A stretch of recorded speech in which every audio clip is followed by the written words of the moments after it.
Well, welcome. It's good to be with you today. We're here to look at a topic that is a topic people ask about a lot in church and ask pastors a lot, and that is leadership. What does it look like to be a leader for Christ? And we've got a great person to sit with today, Pastor Dan Webster, and excited for what he's going to share with us as a church family about thoughts on leadership. So Dan, thanks for being with us. Thanks, Joel. It's great to be here. Yeah, help us understand a little bit about your role working with leaders. Well, I've been a leader for probably 50 years now, and I'm very tired. But following people, being a leader, building a couple large ministries, and I never began. I think great leaders don't begin with the motivation to become a great leader. I think really effective leaders begin with clarity concerning what is the work that God has their name on. They put their head down and they get about trying to accomplish it. And along the way, God seems to bump you into people that mature you and develop you and help you become an effective leader to accomplish the task that God's assigned to you. So I did that a couple times and ended up building a very large student ministry. Kind of at midlife, I had turned 40, and I walk into the auditorium, and there are, 1,700 high school kids there, and I realized I don't want to be there any longer.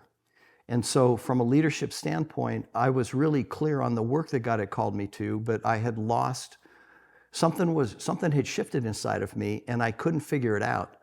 And so that catapulted me into about an 18-month period of time where I had to rethink, okay, what were my assumptions about leadership? And how did I change? How did the work change from, over the 20 years that I did student ministry? And so out of that valley, I got clear on some things that I think are critical or essential to effective leadership. And not only at that time, but I saw other guys that I admired and respected who were effective in their ministries, but they didn't build inner worlds to be able to sustain making those contributions. And they end up blowing their lives up, shipwrecking their lives, blowing up their ministry, whether it was financial impropriety or sexual immorality. And so I think I dodged a potential bullet, being able to admit that I don't think I can do this any longer. Wow. This is really frightening to admit that I can't do this any longer. Would God have something else for me to do? And during that 18 months, you kind of do a think back of your family of origin. You try to assess, did the ministry outgrow my capacities? What's going on here? And I got clear on that. And out of that was the kind of the germination of a ministry, Authentic Leadership, Inc., which is really about today. What I'm about is I'm trying to help leaders live authentic lives, trying to understand how do you manage yourself, how do you get clear on the work that has your name on it, and then how do you manage yourself to be able to sustain making that contribution as long as God has you doing that. And I think those are fundamental things that are true to anyone who does leadership well. And so today, from a leadership perspective, I do individual intensive leadings. I do a day and a half personal leadership summit with a leader and their spouse and help them think through who they are, how they got to where they are. A lot of people who are in transition will come to that. Guys who are in the marketplace and think they should go into the ministry, or guys who are in ministry and they hit a wall for whatever reason and they want to make a transition, and I'll do leadership coaching out of that. There's an organization called Fellowship of Christian Athletes that I've been good friends with for a long time, and I train all their new incoming staff 3 times a year in Kansas City. And a friend and I, Randy Gravitt, and I have created an emerging leaders program for kind of their top 1%, and we're in our 3rd iteration of that right now. And so that's really fulfilling. And then I get a chance to speak in a lot of different environments. People who lack discernment, like you and Rick Hunterman, they invite me in to do a couple mornings with the leadership team here. That's right. And we're glad you're here. So that's kind of the manifestation now on a micro level, individual coaching and leadership development, speaking, trying to communicate the vision of what it looks like to be an authentic leader, and then specifically involved in some mentoring programs in both companies, but FCA is a big thing. I have a real heart for what's going on there, using athletics to impact coaches and athletes around the world, and they've gone international, so it's pretty fun. Well, you shared about regarding leadership, the starting point is often getting clear about the work you want to do. And that's makes sense because people go, I want to go do that. I want to go do that. Help us understand the balance. Well, when I talk about leadership, I use the metaphor of the sailboat. A lot of people will use the metaphor of the iceberg or a tree. I like the sailboat because when you look at a sailboat setting on the water, there's the above the waterline seen part, and there's the beneath the waterline unseen part. And I like that metaphor because it illustrates the two lifelong works of leader development. Above the waterline is the work of the work. And I have the assumption that God has given each person talents and abilities and gifts and passions. And as we grow up, it's up to us to try to figure out, to do the work of discovering and developing ourselves, to make ourselves available to wherever God wants us to serve. And so that's the work of the work. And no matter what vocation you're in, if you're a cardiac surgeon, you want to get ever better at that work. If you're a pastor, you want to get better at that work. If whatever you do. And so that's the work of the work. That's the work that God wants to do through us, whatever that looks like. And then beneath the waterline is the work of the heart. And that has to do with our character, our integrity, the quality of our soul, that place of where I think real authority comes from. And leader development is always both and. I think that smart leaders, each year they think about, okay, what am I going to do to expose myself to mentors or training? As a communicator, who do you listen to that inspires you, that challenges you, both how they think about message preparation, how they deliver, how they impact people, how they move people. I mean, every year you want to get better at that. Strategically, who are the people, whether it's in the church, maybe it's not in the church, but out there who really do think strategically, who see the future, and what are the skills I need to see the future, and how do we restructure that? And so you want to get better at that. But you also want to grow your heart. You want to become more compassionate. You want to become more faithful to the person that God wants you to be. You want more of the fruit of the Spirit, the love, the joy, the peace, the patience. You want to be more dominated by by my time of being with Christ rather than just doing things out there in the world. And so that's one of the challenges of leader development, is because we can slide either way. You have people who all they do is focus on character and they never really get the work done. Then you got people who all they do is focus on the work, and the good work of God can do bad things to the heart of a person if you're not attentive to it. And so leader development's always both, and it's a moving thing that you got to pay attention to in order to keep yourself sane and stable and sustained in being able to show up every single day, hopefully in a way that you have a full enough heart to make a contribution. Yeah. Abiding and bearing fruit goes hand in hand. Yep. What is true of people Did you notice you just said abiding and bearing fruit? You said in like one sentence what I just said in 3 minutes. Yeah. There's a gift there, just in case you want to. Well, actually, Jesus thought of it. But what's true about people who do what they should do and be what they should be? I'm not the first person to put forth the idea, the notion that leadership begins with self-leadership. I think that's critical. What I have discovered is that people who lead themselves well, there are things that are true about them. And in a little simple triad, people who lead themselves well, they stay close, they stay clear, they stay clean. Bada bing, there it is, 3 words. Let's see you do that shorter in one sense. So close, clear, and clean. Close, people who do their work well, they stay close to what their core values are. Those of us who love Jesus, we understand we have to apply the disciplines, the routines in our life that enable us to stay intimate with Christ, present tense. We don't want to let our faith slide to past tense. We got to keep it present tense. And so that's closeness. If you don't know Christ, you're out there, then you got to get clear on what your core values are, and you got to live into those. And companies talk about that all the time, and they drift from their core values. And I think, so that's really important. For me, I want to stay close. I want to carry the presence of Christ, hopefully with every moment that I live. I want to breathe that.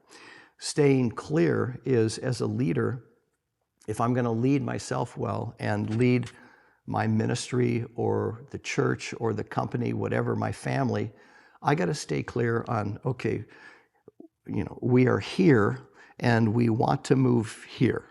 And so there is this ongoing tyranny as a leader to figure out what's the next incremental next step to take to move towards what we would say is our God-discerned preferred future out here. So leaders who lead themselves well, they create rhythm strategies. They have whiteboards in their office. They have war rooms where they keep current issues and they architect stuff, and they're constantly figuring out, here's the next right step. And I think that's a skill. And then this whole staying clean thing, staying close to the Lord, staying clear concerning what the next right step is in whatever you lead. The staying clean thing I think that's a monster because people lead themselves well. They daily ask for the mercy of God because they live close to their heart. And they understand that spiritually I need to stay clean. I can't lie to myself. I need to apologize when I recognize that I'm wrong. I need to have a level of humility that keeps me open to people. So I'm careful there to stay spiritually clean. But not only that, I think a not often talked about reality of leading is what it looks like to stay emotionally clean, because leading anything is emotionally taxing. And you think of the plethora of different emotions that a leader goes through in a week, the disappointment, the anger, the frustration, hopefully the joy, the exhilaration, the oh my gosh, and the insecurity, the fear. All those things can cascade on a leader. And I think leaders who lead themselves well, they ask themselves regularly, how often that is that? I don't know, they chronicle what happened yesterday. They stay attentive to what's going on. Excuse me, but they are attentive to the fact that leading has an emotional cost to it. I need to pay attention to that. I need to be honest with that. If I get ambushed or caught in a downward spiral of emotion, whether that's negative patterns of thinking or insecurity, I need to talk with someone to get myself out of that. I think those three things are true of people who lead themselves well, who do both the being and the doing. Those three things play into each one of those areas. And what is it to be a person who's got this lined up correctly and they're trustworthy? This is a person that they're doing these things that you're saying, and they're a person that someone else is going to trust them. Well, Brigadier General Daniel Kreisman is someone I greatly admire. He's won multiple awards, but one of the things that's fascinating to me about him is that he was the superintendent of West Point for, I think, 8 or 10 years. He oversaw the educational process of all the kids at West Point, which our country invests a lot of money in. I don't know, 250, 300 grand a kid, for that process. And so a man that I know was interviewing him recently and asked him, he's, Daniel, for 8 years you oversaw the educational process. What were you after? After 4 years of investment in these, a lot of them really wonderful kids, where did you want to get kids to? And Kreisman said, it's pretty simple. And he said, I'll give it to you in a formula. This was just stunning to me. He said, integrity plus respect equals trust. We were after, in every one of our kids, by the time they graduate, we want them to understand what integrity is, what the violation of integrity does to them as they think about leadership. Who do they follow? Do you follow a person who has no integrity? Well, then maybe you should choose to be a person of integrity. What does a person of integrity understands what their core values are, and they just don't talk about them, they actually live into them. And so if we can help all of these young students graduate with committed to a life of integrity, plus an attitude of respect towards every other human being that they encounter, whatever nationality, race, age, whatever. If a person feels respected by you, even though your values might be different, well, if you have integrity and respect, people trust those kind of folks. And you'll follow someone like that. And so obviously West Point wants to create leaders. And they feel that if we can create people who are trustworthy, then they will be leaders in whatever environment they're dropped into, whether that's on an island somewhere or whether that's leading a company somewhere. So as a follower of Christ, thinking about you just use a great example with West Point, but what's the great model we look to go, that's what we want right there? Yeah. Well, our model, I was recently asked by a buddy in a podcast. He said, "Webster, why aren't you a jerk?" And I said, "That's an odd question. Why would you ask me that?" He said, "Well, a lot of people who write books and who have some notoriety and have been around for a while, they end up being jerks. And you're not a jerk." And I said, "Well, thank you, I guess." Yeah. I said, I can think of two reasons. One is that when I went through middle school, I was a really fat kid. And so I have kind of a core insecurity. There's a little fat boy that lives inside of me, even at the age that I am now. And that can be protective to prevent me from being, all huffy puffy about things. I said, but more importantly, my model of leadership is Jesus. And so he's the person that I take the cue from. I am overwhelmed by the fact that Jesus said, "Listen, I am with you as one who serves." And every educational institution across our country will say they're trying to create leaders. They're trying to birth leaders. But leadership is service. It's serving other people. But serving other people selflessly is very challenging and difficult to sustain. And so I come back to the life of Christ, and I try to study his life and how he rallied himself to continue to teach what it is to live upside down, to make others first. The greatest among you should be your servant. But how he was able to pull it off in the lives of his disciples. Because I look at the disciples, and those guys could not have been easy to love constantly. They were knuckleheads a lot of the time. For 3 years they were with Jesus, and they still didn't get the concept of living upside down, of being servant, illustrated by Jesus washing their feet. Lowest servant in the household would do that. No one's willing to do it. There wasn't one brother who was willing to serve the other brothers 3 years into it. And so, Jesus models that. But this is my imagination here. I imagine Jesus looking at the disciples and saying, do you guys think it's easy for me to show up and love you every day? And I can see Peter going, "Hey, listen, I'm as lovable as they come." Yeah. But I can see Jesus looking at Peter and saying, "Peter, you drive me crazy sometimes. Some of the things you say, I know your heart's right, but your mouth is in the totally. I had to call you Satan a while back. I'm sorry about that, but you needed that. It kind of straightened you out." To James and John, who want to call fire from heaven down on the Samaritan people because they won't let Jesus and the boys walk through their part of the country. And I can see Jesus looking at James and John and saying, "You guys, you think you're the sons of thunder. You have a very mafioso bent to you. There's a lot of darkness in you guys. You drive me nuts sometimes." And then Thomas, if you ask me why one more time, I'm going to slap you on the noggin. And in John chapter 15, Jesus says to these guys, "Listen, let me tell you what is fundamental to me being able to show up every day and to love you, and what ultimately will be critical to you being able to show up and love the people that you're to love." And Jesus says, "Just as the Father has loved me, so I have loved you." So it's as if Jesus says, the way I'm able to sustain loving you and loving the people around me in my Judean neighborhoods is I get the heck away from you. And I shift inside of my spirit from a giving mode of living, which Jesus was called, he gave everything, ultimately his own life. I shift there from giving to receiving. And what I do is I am willing to allow the Father to love me.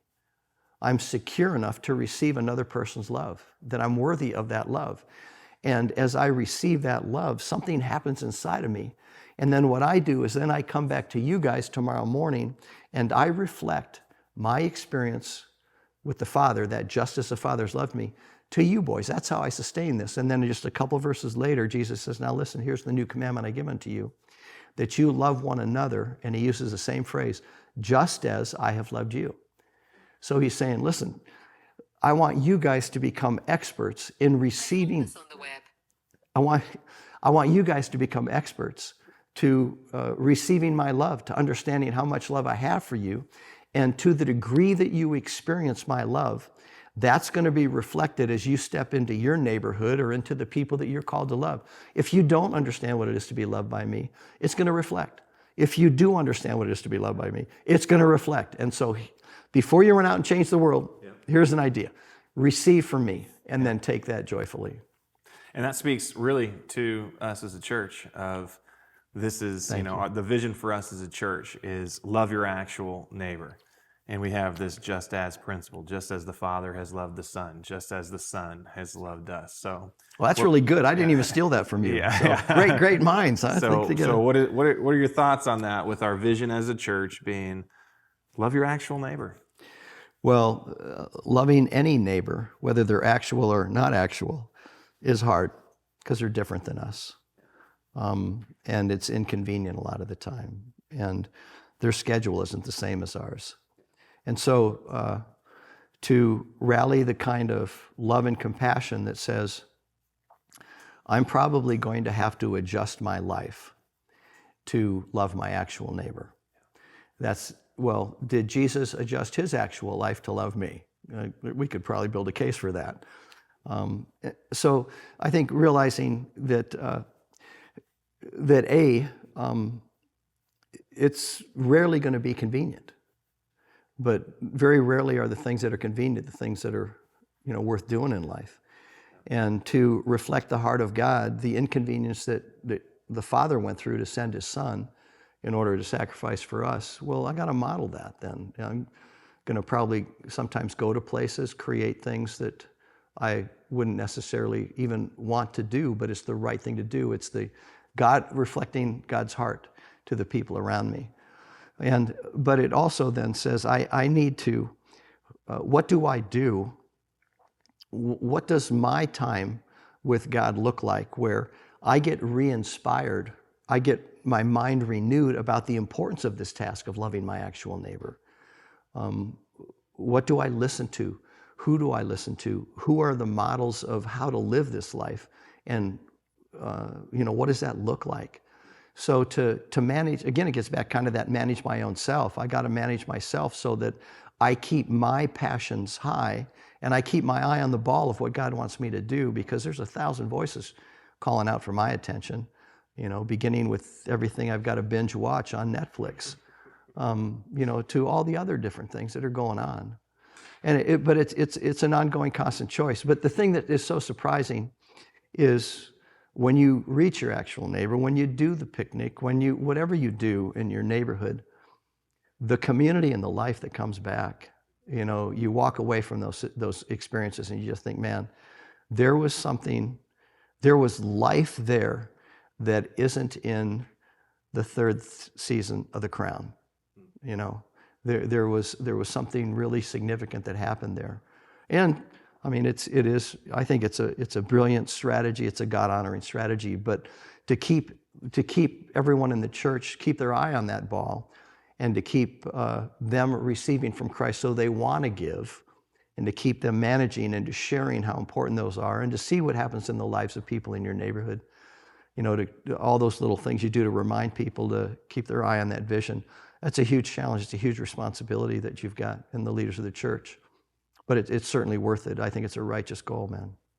Well, I heard you say earlier, hey, you got a righteous mission, you got a righteous vision. What kind of person is needed for that? And I just thought, well, a righteous person. A righteous person is needed. That's exactly right. A person that is going to be. See, that's the third time you've reduced something right down to like boom, boom, boom. I think there's a gift you got here, Joel. That's good. I like that. And I'm going to steal that next time I speak. I'm not going to give any tribute to you, man. That'll be all my idea. Yeah, that'll be great. So, is there anything else that you'd want to just share with our church family as we're thinking about being leaders for Jesus? I don't know, what's the big closing crescendo, brilliant, deep thought that'll inspire everyone to run outside and, sing something.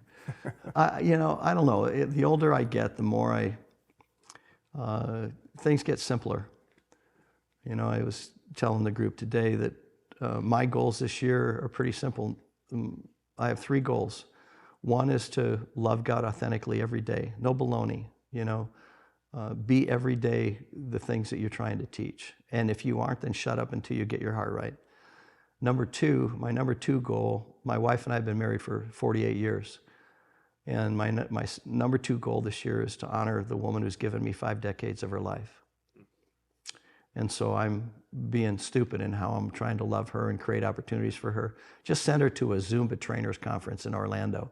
So she went and danced for 4 days. Yeah. She came home with this smirky smile on her face. It was awesome. It was awesome. And then the third thing is just to generously love the people that God puts in my path that I have a chance to serve, like you folks. If I can pull off those 3 things, and we have boys and grandchildren and all those kinds of things, but to try to keep your eye on what is most important and to invest the energy that you have in the things that get you to the life that God wants you to live. It's an ongoing discipline because there's a lot of distractions, but so a lot of the time I feel like I keep my eye on the ball. When I don't, you try to readjust quickly, or you have friends that remind you, what are you doing? And love you back to where it is. But I have such great love and admiration for the work here and how things have gone and, the strategic vision that you have. And even in spite of Rick Countryman, who is such a great friend. And I'm just kidding, church. I'm just kidding. There's a little humor for you to have. But I've watched him and listened to him grow for a long time, and I'm incredibly humbled to even be invited to have the opportunity to be with you guys for a couple days and to come into your field and to try to move the ball down the field just a little bit. So thanks for the opportunity. You're welcome. Thanks for being with us. Sure, you bet. Yeah, it's been good to spend time together. Good. Thanks. Well, and thank you for joining us. We're going to continue to equip the church, continue to bring discipleship, and really challenge us to be who God wants us to be and to do the things that God wants to do. And keep it simple. God loved us. Let's receive that love. There you go. Let's give that love to others. So we'll see you again soon.